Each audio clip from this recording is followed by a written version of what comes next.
అందరికీ నమస్తే అండి. ఒక కథా సమయంలో ఒక కథ చెప్పాలనిపించింది. ప్రతి ఆదివారం కుదిరినంత వరకు ఒక చిన్న కథ, మానవ సంబంధాల కథ, మనసుకిని తట్టి లేపే కథ. ఒక మనవడికి తాతగారు చెప్తుంటే తండ్రి విన్న కథ. ఆ రోజుల్లో మాకంత ఆర్థికంగా బలంగా ఉండేవాళ్ళం కాదు నాన్న. ఏదో చిన్నపాటి ఉద్యోగం, కొద్దిపాటి జీతం, పెద్ద సంసారం, బాధ్యతలు, కష్టాలు, అనారోగ్యాలు, ఇంటికి వచ్చే అతిథులు, సందళ్ళు, వీటితో మాకు వచ్చే జీతం కన్నా ఖర్చే ఎక్కువ ఉండేది. పిల్లల్ని చదివించడానికి ఆ రోజుల్లో మాకు గవర్నమెంట్ స్కూల్సే. మీ నాన్నని, మీ అత్తల్ని, మీ బాబాయిల్ని అందరినీ అదే గవర్నమెంట్ స్కూల్లోనే చదివించాను.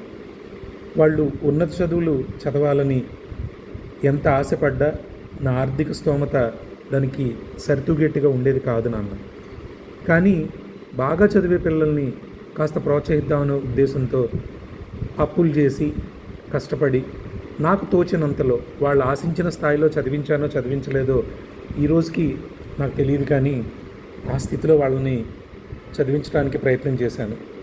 ఇక మీ అత్తల పెళ్ళిళ్ళు అయితే నిజంగానే నాకు చాలా భారం అనిపించింది. చేయిచాచి అడిగితే లోకువైపోతానన్న భయం, అడక్కపోతే ఆడపిల్ల ఇంట్లో మిగిలిపోతుందన్న బాధ. మంచి సంబంధం ఇస్తేనే ఆడపిల్ల అక్కడ సుఖపడుతుంది, మీరు కొద్దిగా కష్టపడైనా సరే మంచి ఉద్యోగంలో ఉన్న పిల్లలకిచ్చి పెళ్లి చేయండి అని మీ నానమ్మ.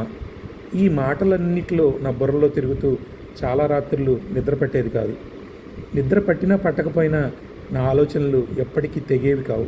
ఎందుకంటే ఆలోచనలకి వీడు నిద్రపోయాడా మెలుకునున్నాడా అనేది అనవసరం కదా. అలాంటి పరిస్థితుల్లోనే నా కుటుంబ జీవనం మొత్తం సరిపోయింది.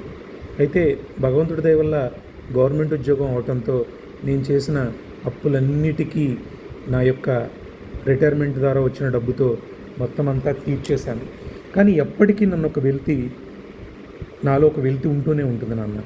ఏంటంటే నేను నా పిల్లలకి సరైన చదువు అందించానా, సరిగ్గా వాళ్ళని పెంచానా, వాళ్ళ ఆలనా పాలన చూశానా, వాళ్ళకి ఇవ్వాల్సింది ఇస్తున్నానా అన్నది ఈ వృద్ధాప్యంలో నాకు ఆలోచన వస్తుంది.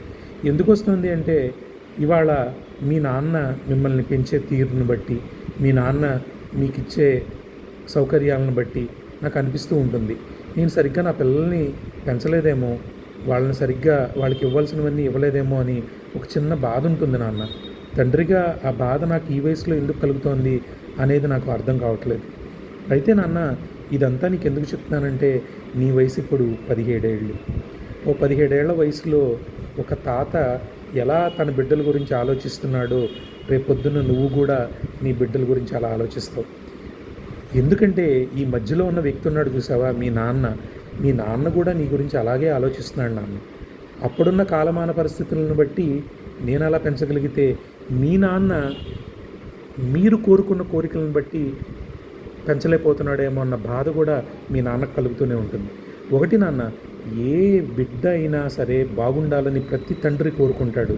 కానీ దానికి కాలమాన పరిస్థితులు సహకరించకపోతే ఆ తండ్రి కూడా చేయగలిగింది ఏం లేదు. అలాగని మనం మన తండ్రులను నిందిస్తామా? నిందించం కదా. మంచి జన్మనిచ్చారు, తెలివితేటలు ఇచ్చారు, సమాజంలో ఒక మంచి వాతావరణంలో పెంచే అవకాశాన్ని మనకిచ్చారు, మన అభివృద్ధి కోసం ఆకాంక్షించారు. కానీ 1-2 మనం ఆశించినవి జరగకపోవచ్చు. అలా మాత్రాన మన నాన్న మనకి చేదైపోతాడా? ఎందుకు చెప్తానంటే నాన్న, మొన్న మీ నాన్నతో ఏదో అంటం నేను విన్నాను. కాబట్టి ఇప్పటి నుంచే ఆలోచించుకో. మా నాన్న నాకు అన్నీ ఇస్తున్నాడు, 1-2 ఇవ్వకపోయినంత మాత్రాన అది తప్పు కాదు, దోషం కాదు. ప్రతి చోట తండ్రి తపన పడుతూనే ఉంటాడు తన బిడ్డల గురించి, తన చేతనైనంత వరకు చేద్దామని. కానీ ఇంకొకటి గుర్తుపెట్టుకో నాన్న, తండ్రి మా నాన్న నాకు అది చేయలేదు, మా నాన్న నాకు ఇది చేయలేదు అని చాలామంది అంటూ ఉంటారు. అన్న, ప్రతి తండ్రికి చేద్దామనే ఉంటుంది, కానీ కుదరలేదేమో. అలాగని నాన్న చెడ్డవాడు కాదు కదా నాన్న. ఆలోచించుకోండి. ఈ కథ మనలో అందరికీ సంబంధించింది అయి ఉండొచ్చు, కొద్ది మందికి సంబంధించింది అయి ఉండొచ్చు, మనకి సంబంధం లేని కథ కూడా అయి ఉండొచ్చు. కానీ మంచి ఉంది కాబట్టి ఒక్కసారి ఆలోచించండి.